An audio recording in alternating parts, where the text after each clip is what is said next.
Tudo bem com vocês?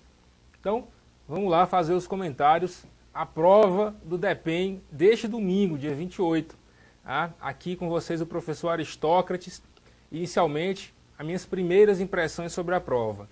Uma prova muito tranquila, tá? Uma prova muito tranquila. Acredito eu que a nota de corte dessa prova, para todas as áreas, será uma nota de corte realmente bastante alta, bastante elevada. Eu já havia demonstrado essa opinião, mas eu volto a reforçar que essa prova terá como diferencial, com certeza, a prova discursiva. Então, a prova discursiva será o diferencial nesse concurso. Por quê? O assunto foi fácil, o assunto foi tranquilo, todo mundo vai tirar nota boa na prova discursiva. Olha, eu acho que não, tá?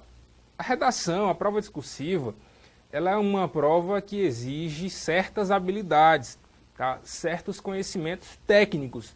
Não é só chegar lá, discorrer sobre o tema e achar que vai arrasar na prova, não. O CESP tem lá suas peculiaridades na hora de cobrar, na hora de avaliar uma prova discursiva. Então, você tinha que ter abordado necessariamente, na sequência lógica, aqueles tópicos, aqueles aspectos que a redação trouxe, tá? Tinha que ter trazido exemplos práticos de ações policiais. Enfim, o tema foi um tema tranquilo. Então, o desenvolvimento do tema, a habilidade de desenvolver, de mostrar conhecimentos sobre aquele assunto, é que vai tornar a sua redação boa. Então, eu acredito que a redação, e lógico, a prova específica também será um grande diferencial, dada a tranquilidade, o nível da prova, dos conhecimentos básicos e de conhecimentos complementares. Tá? Então, só para concluir, os meus alunos de execução penal, tá? Na Vestcom, os meus alunos do curso em PDF, no Estratégia Concursos, com certeza fizeram uma boa prova, se tiveram o cuidado de assistir a todas as aulas, de acompanhar os nossos apontamentos, as nossas dicas, os nossos bizus. Então, quem realmente se comprometeu com um projeto de preparação adequado, com certeza teve um bom resultado na prova do DEPEN deste domingo.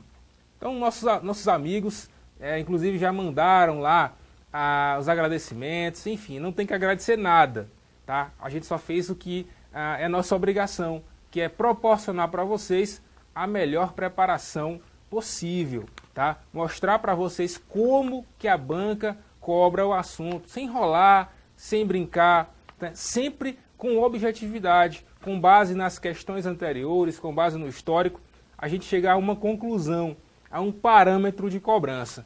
Vamos lá? Vamos comentar primeiro a prova conhecimentos complementares. Tá? Logo depois do comentário, as questões de conhecimentos complementares, eu vou comentar a prova de conhecimentos específicos da área 5. Então, área 5, conhecimentos específicos, tá? Então, vamos lá. Você pega a sua prova aí, eu vou aqui para a questão 51. Questão 51 afirma o seguinte: com relação ao sistema penitenciário federal e ao processo de transferência de presos para esse sistema, julgue os itens seguintes.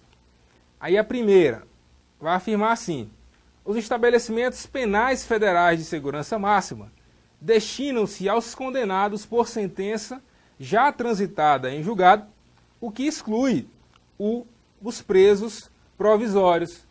Olha, está errado. Então, o sistema penitenciário federal, assim como o sistema penitenciário estadual, ou qualquer outra atitude, qualquer outra atividade que envolva execução penal, que esteja sob a égide da Lei de Execução Penal, e no caso do sistema penitenciário federal, a Lei 11.671, tá? Envolve tanto presos provisórios quanto os condenados definitivos. Então, primeira está errada, 51 está errada. 52, a permanência de um preso em estabelecimento penal federal de segurança máxima persistirá enquanto durarem as razões que acarretarem seu recolhimento, sem prazo determinado. Errado. O prazo máximo, tá? O prazo máximo é de até 360 dias. Lógico, esse prazo pode ser prorrogado, mas não é uma internação ad infinitum, tá? Uma internação sem prazo determinado. Está errado. 53.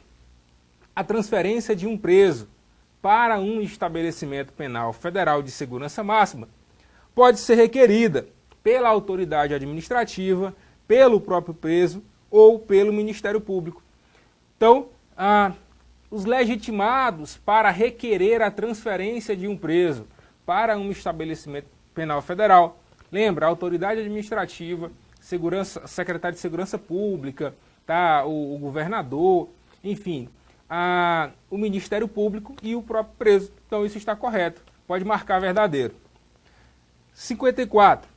Caso seja rejeitada a transferência do preso para estabelecimento penal federal de segurança máxima, o juízo de origem pode suscitar o conflito de competência perante o tribunal competente, que o apreciará em caráter prioritário. Verdadeiríssimo, então isso está verdade.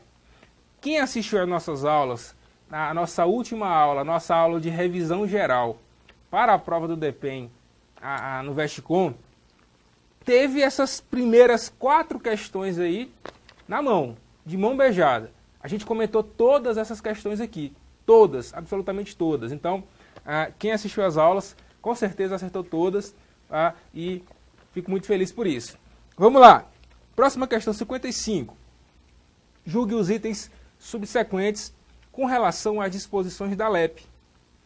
Aí a questão 55 fala: preso que praticar fato definido como crime doloso ou culposo ou falta grave, deverá ser transferido para regime mais rigoroso.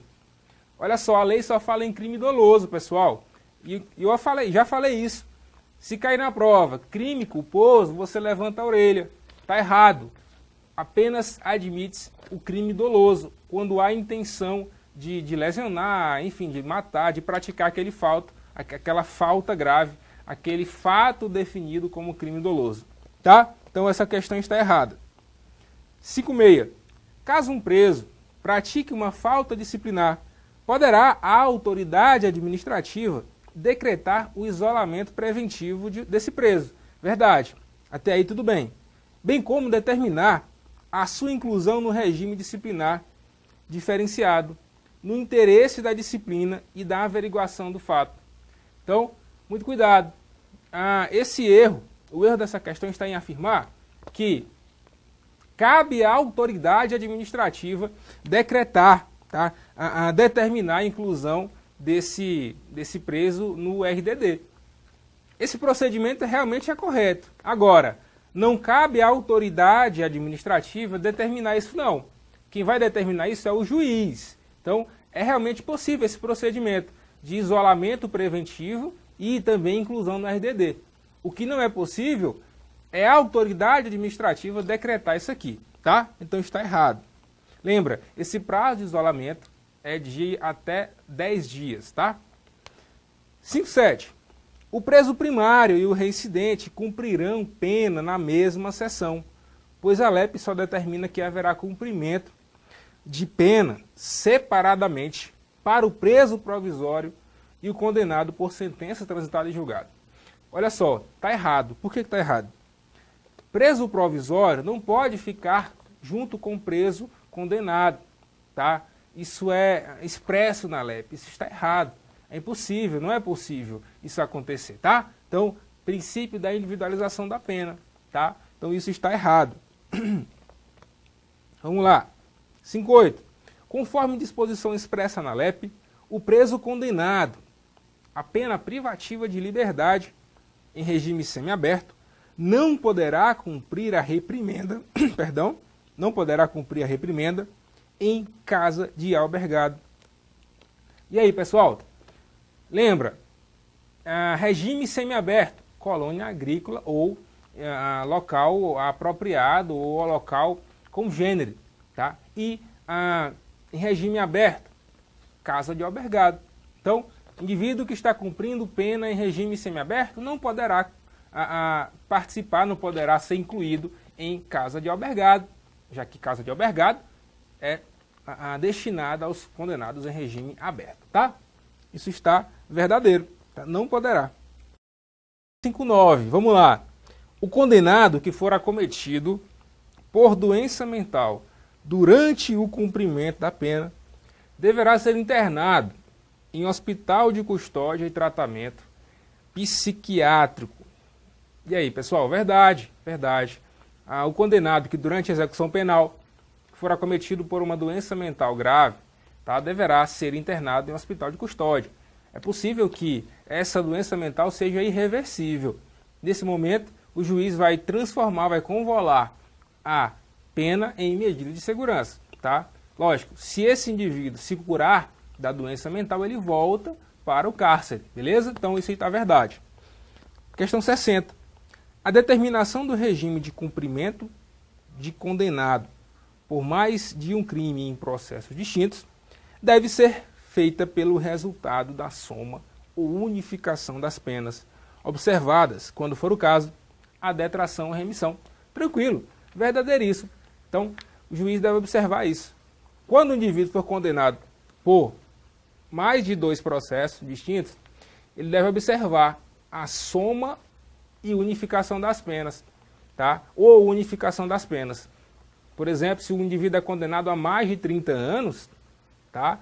Ele deve observar o limite máximo de 30 anos. Lógico que, para efeitos de progressão de regime, por exemplo, e de outros benefícios, o juiz vai observar não para a pena unificada, mas a pena total, para calcular a porcentagem, a fração de progressão de regime, por exemplo. Tá? Mas isso aí está correto, verdadeiríssimo. Questão 61, vai falar sobre a política nacional de atenção integral às pessoas privadas de liberdade no sistema prisional, chamado PNASP. PNASP, a portaria número 1 de 2014. Questão 61. Pessoas que se encontrem em cumprimento de medida de segurança serão beneficiárias do PNASP. Claro, verdade. Então, os maiores de 18 anos, tá? Os condenados, cumprindo medida de segurança. Então, todos os que se submetem a uma pena estão submetidos também aos ditames desse projeto, desse plano, dessa política de atenção integral à saúde. Tá? Verdade. 62. Pessoas privadas de liberdade deverão trabalhar nos serviços de saúde implantados dentro das unidades prisionais, nos programas de educação e promoção da saúde e nos programas de apoio aos serviços de saúde. Olha, um erro muito singelo nessa afirmativa, um erro muito simples, porque ele trocou, essa portaria fala que os presos poderão trabalhar e não deverão trabalhar, não é um dever. O trabalho é uma coisa, o trabalho do preso para efeito de remissão é uma coisa. Aqui não se obriga o preso a trabalhar nesse atendimento, nessa atuação voltada para a atenção integral à saúde do preso. Então, essa expressão deverá, o verbo deverá, está errado, porque é uma faculdade. Então, isso aí está errado. Essa 62 afirmativa é errada. 63 é da competência do Estado e do Distrito Federal, por intermédio da Secretaria Estadual de Justiça, da Administração Penitenciária ou congênere, adaptar as unidades prisionais para atender as pessoas com deficiência, idosas e com doenças crônicas. E aí a União e os municípios, tá errado. Não é somente os estados, não são somente os estados e o DF que são obrigados a fazer isso, tá? 64, promover a cidadania e a inclusão das pessoas privadas de liberdade por meio da articulação com os diversos setores do desenvolvimento nacional ou social, com educação, trabalho e segurança, é uma das diretrizes do PNASP. É verdade. Você poderia, no momento da prova, ficar em dúvida se essa afirmativa seria um objetivo ou uma diretriz.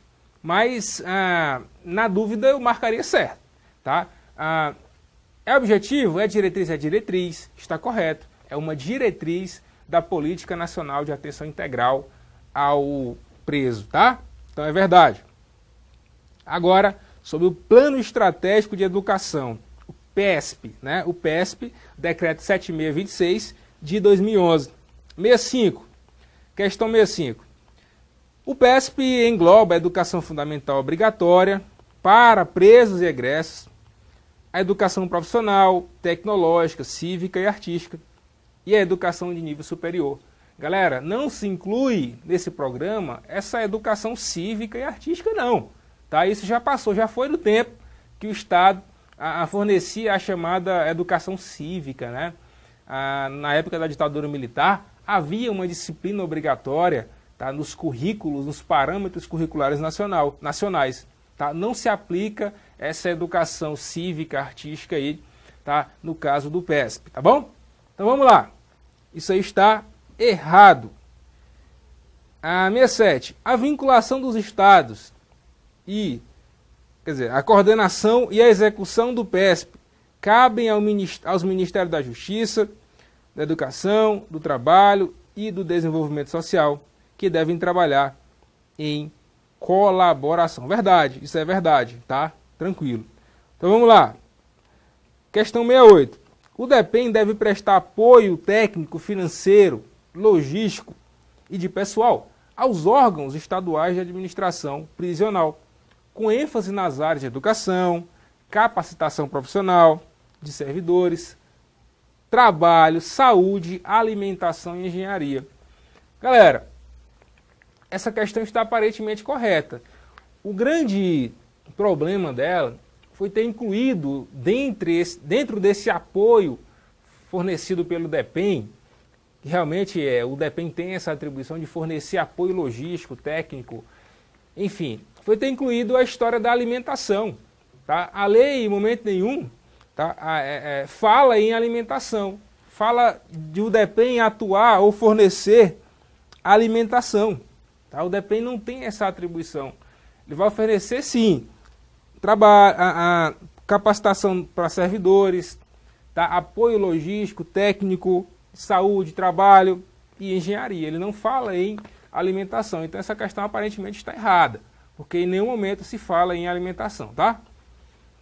69. É considerada prestação de serviço público relevante, embora não remunerada, verdade, não é remunerada, a participação de especialistas e representantes de outros órgãos ou entidades públicas com atribuições relacionadas à PNAMP, no comitê gestor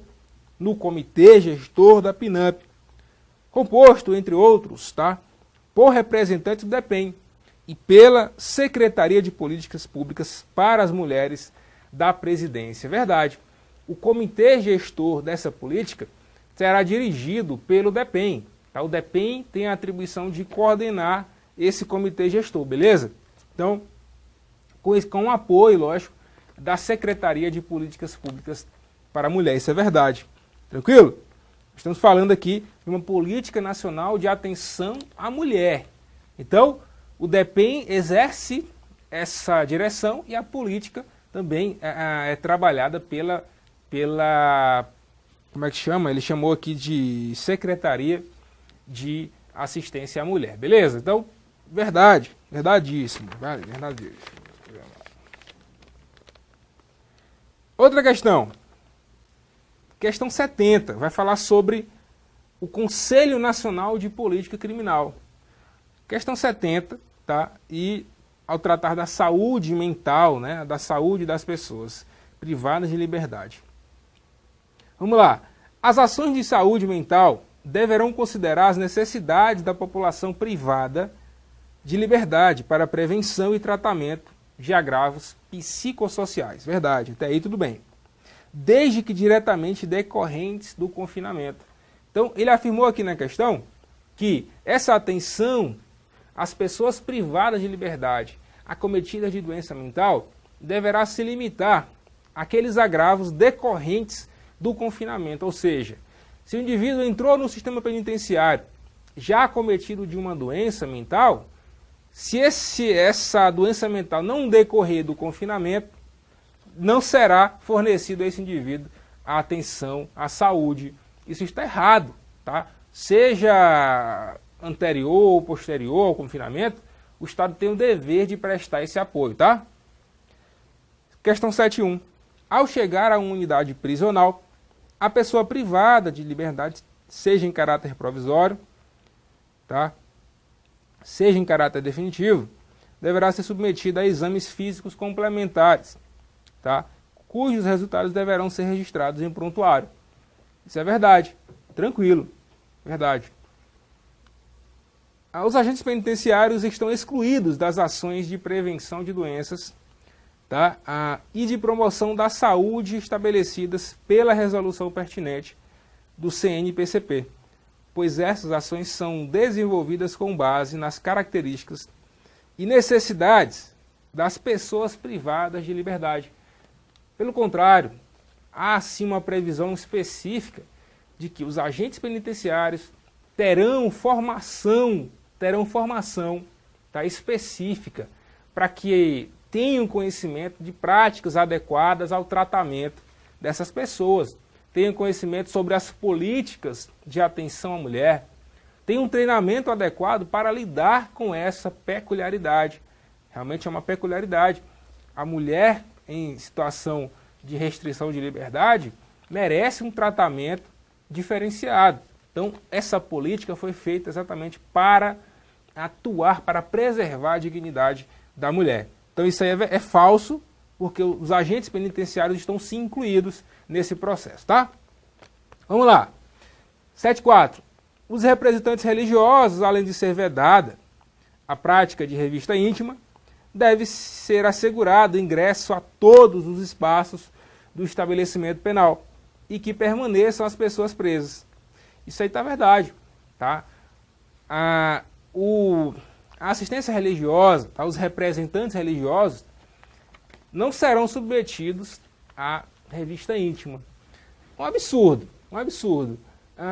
Principalmente pelo grau, pela necessidade de se garantir a segurança, galera, a segurança no estabelecimento. Então, o fato de ser um representante religioso não presume idoneidade de ninguém, não presume boa-fé. Então, a lei presumiu boa-fé para os representantes religiosos. E, na minha opinião, isso não tem lógica, mas a lei determina. A representante religioso não será submetido à revista íntima, lógico, a não ser que haja uma fundada suspeita, tá? E essas pessoas poderão circular por qualquer local em que haja pessoas presas no estabelecimento, tá? Isso aí está falso. 7.5. As organizações religiosas que desejam prestar assistência religiosa e humana às pessoas presas devem estar legalmente constituídas há mais de um ano, à época da solicitação de permissão para realizar seu trabalho no estabelecimento prisional. Isso aí é verdadeiro, tá? É preciso esse lapso temporal de pelo menos um ano, a partir do momento, no momento da requisição, tá? Para que seja permitida a assistência religiosa daquela denominação, tá? Dentro do presídio. Verdade. E última questão aqui. A direção de um presídio, uma situação hipotética, né? A direção de um estabelecimento prisional, diante de manifestações de insatisfação dos presos, com referência a regras de disciplina, reuniu-se com pastores, padres, babalorixás e outros religiosos que prestavam assistência religiosa no estabelecimento, exigindo-lhes que convencessem os presos com quem trabalhavam, mediante discursos de cunho espiritual, a obedecer às ordens dadas pelos agentes penitenciários. Assertiva. Nessa situação, foi correta a atitude da direção, que poderá ainda suspender a assistência religiosa a presos que vieram a receber sanção disciplinar por terem se envolvido nas manifestações. Pessoal, isso está errado. Então, ninguém poderá ser punido, tá? Punido porque professa uma fé, uma determinada religião, e muito menos a administração do presídio poderá utilizar, fazer uso desses representantes religiosos para doutrinar os presos sobre práticas, por exemplo, disciplinares, tá? Não é possível, não é permitido isso. Então, você está errado, está erradíssimo, tá? Então, galera, no próximo bloco, a gente vai tratar sobre a prova específica para a área 5, tá? Então, quem for da área 5, clica aí no próximo vídeo, tá? Que a gente vai responder as questões referentes à área 5, beleza? Forte abraço para você e até a próxima.